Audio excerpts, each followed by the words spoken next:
was great to be able to show the actual real-life examples of what we all know. Yeah, that's terrific, that, isn't it? Yeah, it's great stuff. From outside the sport, what lovely lads they are. He sent us a picture of his next year Hull FC hero, him and Josh Griffin, didn't he? So, so that was good as well. With his wonderfully manicured moustache and beard, Rich. Yeah, it's quite something, isn't it?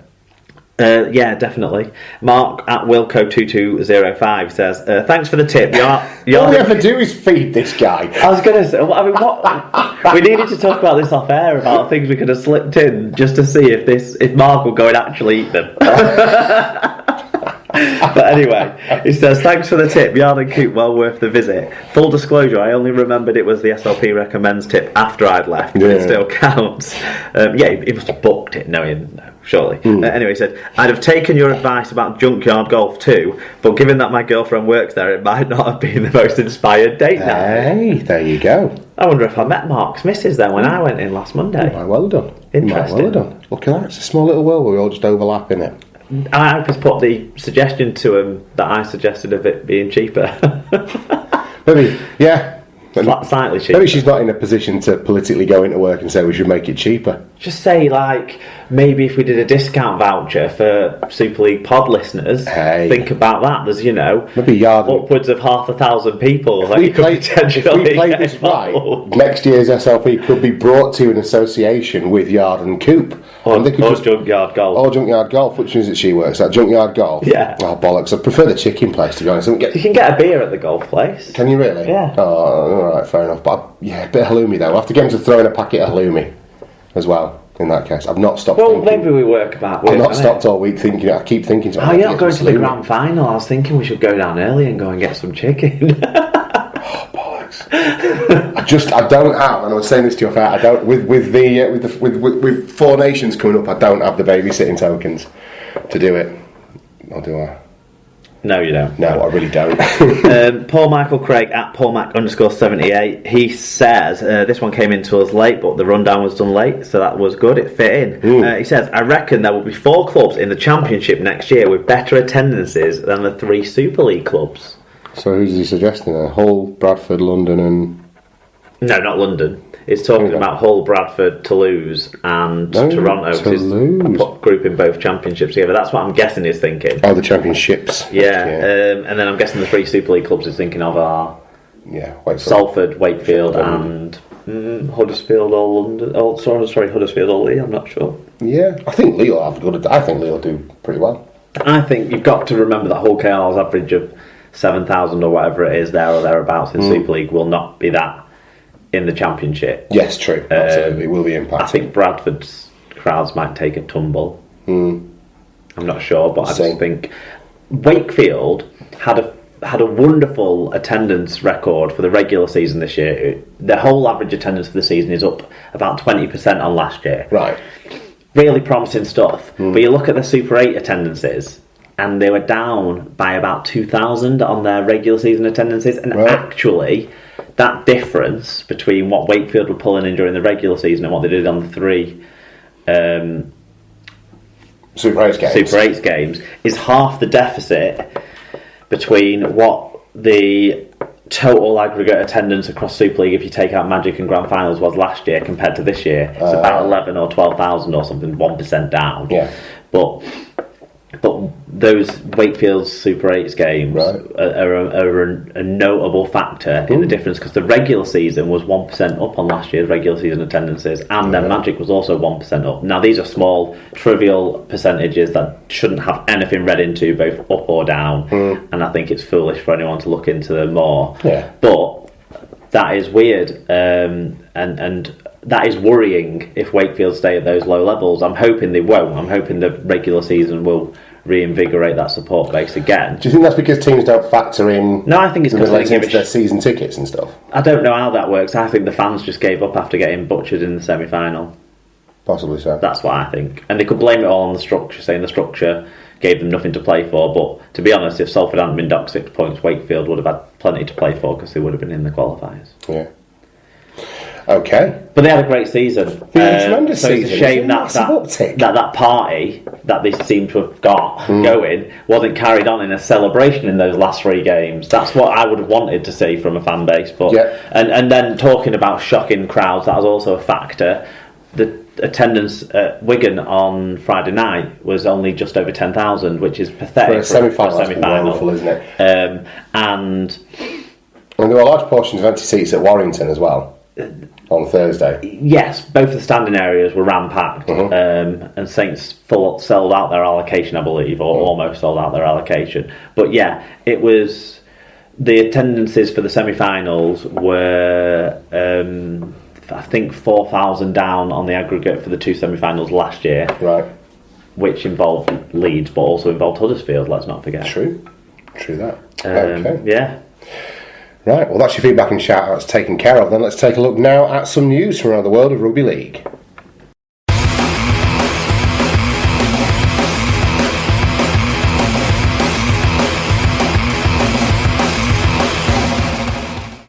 Right then, news in rugby league, and we'll start at Bellevue. Wakefield Trinity have signed halfback Sam Williams from the NRL side Canberra Raiders on a 1-year deal for next season.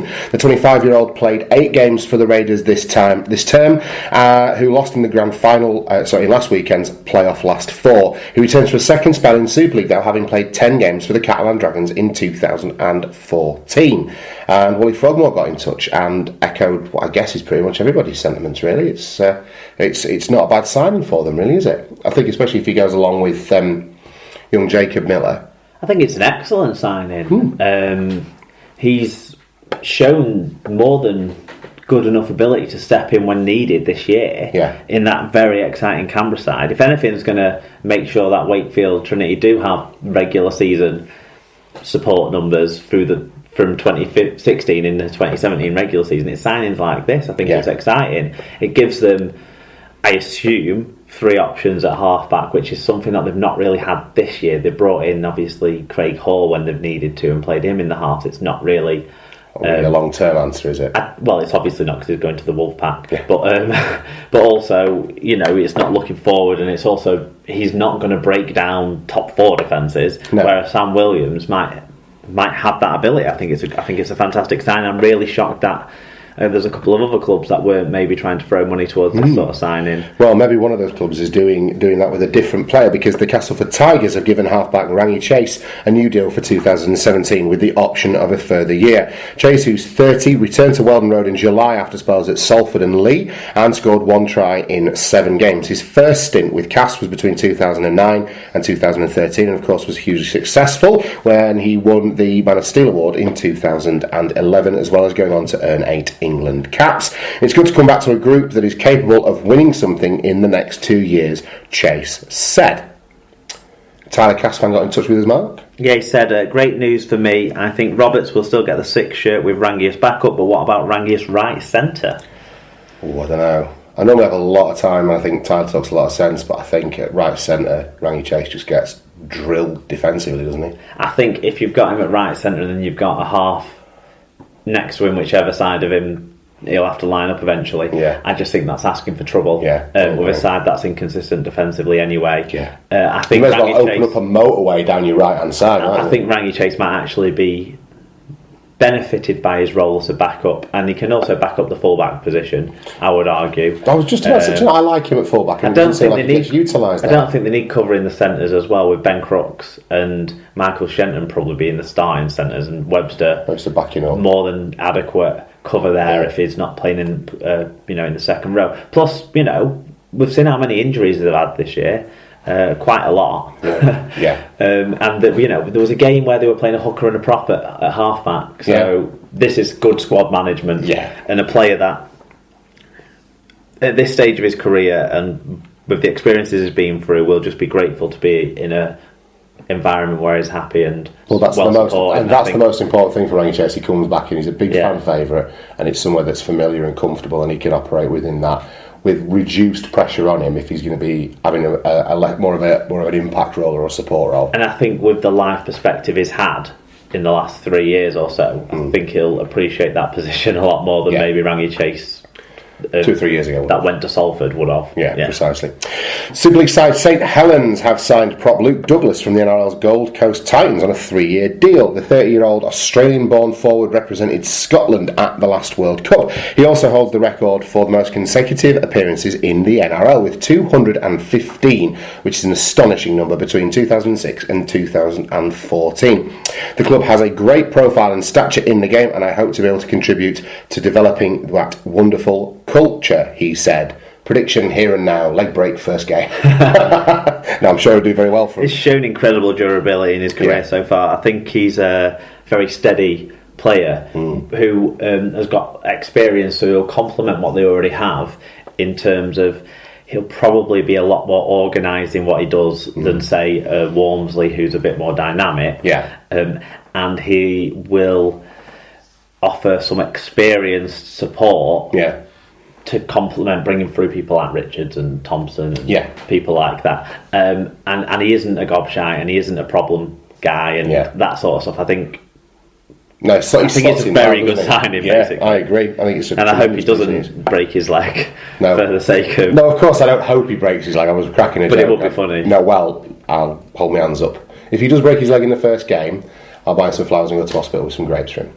How's that? Yeah. That will, I'm sure that'll cushion the blow. Right, short story now. Catalan hooker Eloy Pellissier has had a 2-year deal with the Leigh Centurions. Yeah, I think the article I picked this up from didn't have any quotes. So I'm very happy to be moving to Leigh. But yeah, fantastic signing. It's going to improve the pizza delivery skills of the Leigh Harrier, I would assume. I think they've got Deliveroo in Leigh. I bet they don't. Right. Do you think they have Deliveroo? Perhaps not. I'd be surprised. Leigh, well, yeah, it's all part of Wigan, though, isn't it? Do they not have like a Deliveroo in Wigan? Do they have one in Blackpool? Yeah. Well, they've got one in Lytham, mate. You see them all congregating Lytham in the bloody square. Yeah, but Lytham's full of people Deliveroo users who are happy to spend a lot of money on takeaway. I've done very little research into Deliveroo. Does it augment your takeaway by some considerable cost? I don't know. Yeah. I've never used it. I'm pretty certain Kirkham doesn't have any Deliveroo. No, fair enough. Couriers. He's far too good of an hooker to have to be a pizza delivery boy ever again, though, I would say, and this does represent an exceptional signing for Leigh. I think it's a good club for him to go to, with them having such an old head there. But that's my question. Is he necessarily... I know he wants to go and be starting hooker somewhere. Is he necessarily starting hooker at Leigh, even with your man being so much more mature? You'd think so. I think he's going to get the kind of minutes he'll want to get in that side. What it does do is add another slightly temperamental player to that mix. Well, they're normally quite a balanced pack at Leigh, though. You need a bit of mongrel, don't you? Jesus Christ. Right. Hull FC skipper Gareth Ellis and his vice-captain Danny Houghton will share the Rugby League Writers and Broadcasters Association Player of the Year award. Well, we asked for our votes in this. We're Rugby League broadcasters, aren't we? I got email. Did you not get email? I had an email from Martin Stadler. Sadly. Fuck. Right. Start with Waldorf, isn't it? Right. Okay. So close yet so far.